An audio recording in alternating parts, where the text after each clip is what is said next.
So here in part 2 of the 5.3 notes, we're still looking at logarithmic functions.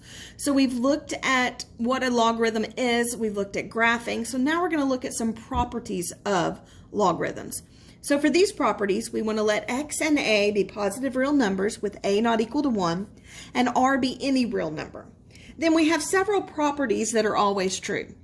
The first one is if I have log base a of 1, that will always give me 0. Because if I have log base a of 1, then I'm looking for what power do I raise a to get 1 out. Well, that's always going to be 0. A to the 0 power gives me 1. So for example, if I have log base 7 of 1, well, I know that's going to be 0. Log of any base of 1 will always give me 0. The second one, log base a of a, well, again, if I'm looking for what power do I raise a to get a out, notice it's going to have to be the first power. So log base a of a will always be 1. Anytime the base and what you're taking the log of are the same, you'll get 1. For example, log base 6 of 6, the answer is going to be 1. If I have log base a of a to the r, well, again, notice what I'm looking for. I'm looking for a to what power gives me a to the r power. Well, obviously, I have to raise a to the r in order to get a raised to the r. And so my answer here would be r, which basically says anytime I have the log of an exponential and they have the same base, the log and the exponential cancel each other out basically, and we get just that r. So for example, if I have log base 3 of 3 squared, notice I have the log of an exponential, they have the same base, so they cancel each other out, and we get just 2. The next one, if I have a raised to the log base a of x, well, this one's a little harder to see, but notice I have log base a of what is equal to log base a of x when we rewrite it as a logarithm. And so we keep the same base, log base a of the output is equal to the input. And so again, it's got to be the x. Log base a of x has to be log base a of x. And so again, if we've got a log and an exponential together, this time we've got an exponential raised to a log, but they have the same base. Again, they cancel each other out, and we get just that x. So for example, if I have something like 4 raised to the log base 4 of 6, well, exponential raised to a log, same base, they cancel each other out, we get just 6. A few other properties, these are important enough to have names. We get the product rule, quotient rule, and power rule. The product rule says if I have log base a of x times y, remember when we have exponentials, because remember logs are just exponents, and if I have a power, if I have an exponential times another exponential, if I have a product of two exponentials with the same base, remember we add the exponents. So same idea here. I have an exponential, they have the same base, they're multiplied together, I'm going to add the individual exponents. So that's going to be the same as log base a of x plus log base a of y. And so an example there would be something like if I have log base 2 of 3x, I can rewrite that with the same base, breaking it up, log base 2 of 3 plus log base 2 of x. The quotient rule says if I have a quotient, log base a of x over y. Well, remember again, when we are dividing exponents with the same base, we subtract their exponents, and so same idea. We're going to have log base a of the top minus log base a of the bottom. So for example, if I have something like log base 6 of x over 5, I can rewrite that as log base 6 of x minus log base 6 of 5. The log of the quotient is the same as the difference of the logs, all with the same base. For the last one, if I have log base A of x to the r, well, remember, a power raised to a power tells us to multiply. So we're going to take that r and we're going to bring it around front as a multiple. And we're going to have r times the log base A of x. So for example, something like log base 3 of the square root of 6. Well, notice we don't have a power. But remember, the square root of 6 is the same as the 1/2 power.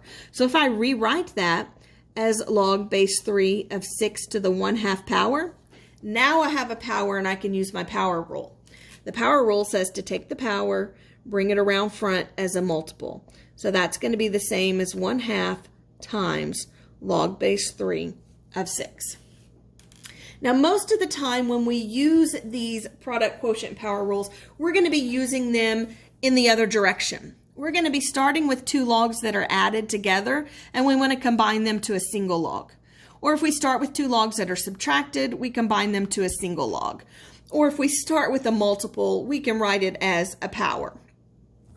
The reason is when we get to solving exponentials, we have to have a single log. Remember how we have to isolate the variable? So we have to isolate the log. And so a lot of times if we've got two logs, we'll have to use one of these rules in order to condense it to a single log in order to solve. So some examples of that on the top of the next page. On this first one, we actually want to use the properties of logarithms to simplify and evaluate. Because as it stands right now, without a calculator that'll do bases other than 10 or e, we can't figure out log base 3 of 9/2. We can't figure out log base 3 of 162 over 9. Most of us, our calculator won't do base 3. And those aren't nice enough whole numbers that we can use our definition to find them. But we do know that using our product rule, because I have a log plus a log plus a log, tells me I can write it as the product. So I can rewrite that as the product, same base. So log base 3 of 9 over 2 times 162 over 9. And so notice we can simplify inside our parentheses. You can multiply and then divide, or you can cancel the 9s, 162 over 2. We end up with log base 3, and inside the parentheses we have 81. Now that we can do, we can figure out, because we know what we're looking for is what power do we raise 3 to get 81. And we know we have to raise 3 to the 4th power in order to get 81. So log base 3 of 9/2 plus log base 3 of 162 over 9 is equal to 4. Most of the time when we're using these to solve equations, though, we're going to end up with variables. So these are some examples here with variables. We just want to combine these into a single logarithm. Well, notice it's base 10, log base 10 of 5, minus, again, no base written, so we know it's base 10, log base 10 of x minus 2. Minus tells us we're going to use the quotient rule, and so we can rewrite that as a single log. So we get log, again, with no base written because it's log base 10, of the first over the second, of the 5 over the x minus 2. And that's as far as we can go with that one. On the next one, we have 2 logs plus 2 log base 4 of 7 plus log base 4 of x. So when we want to combine these to condense them down to a single log, notice that we can't just use our quotient rule, our product rule yet, even though it's plus, because it's 2 logs plus a single log. And remember, our product rule said it had to be a single log plus a single log. So we're going to have to use our power rule first. We're going to have to use the power rule to bring that 2 around as an exponent here. So we get log base 4 of 7 to the 2nd power. And then we still have plus log base 4 of x. Now we can simplify a little. We know that 7 squared is 49. So we get log base 4 of 49 plus log base 4 of x. Then we can use our product rule, because now we have a log plus a log. And so log plus a log tells us we're going to use the product rule. And so we're going to have log, keep the same base, so log base 4 of the 49 times x. On the next one, we have 1/2 times the natural log of 9y squared. And so we can use our power rule here. We have the 1/2. We can bring that around as a power. And so we end up with the natural log of 9y squared to the 1/2. But remember, the 1/2 power is the same as the square root. So really what we have is the natural log of the square root of 9y squared. And then we can simplify that even further because the square root of 9y squared is 3y. So we have the natural log of 3y. On the last one here, we have plus. They're both log base 2, so we can use our product rule. We have log plus a log. We don't have any powers or anything. So using our product rule, we get log base 2 of this one times that one, of x minus 2 times x plus 3. Now we can simplify that. So we get log base 2 of x squared plus 3x minus 2x, and then minus 6. And so we get log base 2 of x squared plus x minus 6. And notice it's very important that you do put the parentheses here. That way we know we're taking the log of x squared plus x minus 6, the whole thing, and not just the log of x squared. All right, the last thing in this section is the change of base formula. So this allows us to use our calculator to evaluate when we have bases other than 10 and e. So if you have one of those calculators that will only do log base 10 and log base e, it won't do any other base, this is what we can use in order to be able to put it in our calculator. So the change of base formula says if I have log base a of x and I want to change that to log base b, this is the way we do it. We do log base b of x, and then we divide that by log base b of a. So if I'm trying to change to base b, if I'm trying to evaluate this, I would need to change it to base 10 or base e. And so I can change it to base b by taking the log with the new base of x and then dividing that by the log with the new base of the old base. So for example, log base 4 of 7, if I want to convert that to the common log, remember common log is base 10. So to convert that to the common log, I would do log base 10 of 7, and then I would divide that by log base 10 of 4. So log of 7 divided by log of 4, put that in your calculator. Be careful, some calculators, when you press the log button, they'll automatically open a parenthesis. Make sure you close it before you do divided by log of 4. When you put that in your calculator, you should get about 1.4. Same thing with log base 2.6 of 3. We can convert that to the common log to base 10 by doing log base 10 of 3 divided by log base 10 of 2.6. So remember, we don't have to write the base for 10, so we get log of 3 divided by log of 2.6. Again, you can put that in your calculator and you end up with 1.15. We can do the same thing by converting to the natural log. Remember, the natural log is log base c. So if we want to convert to log base c, we would get log base c, or the natural log of 7, divided by log base c, or the natural log of 4.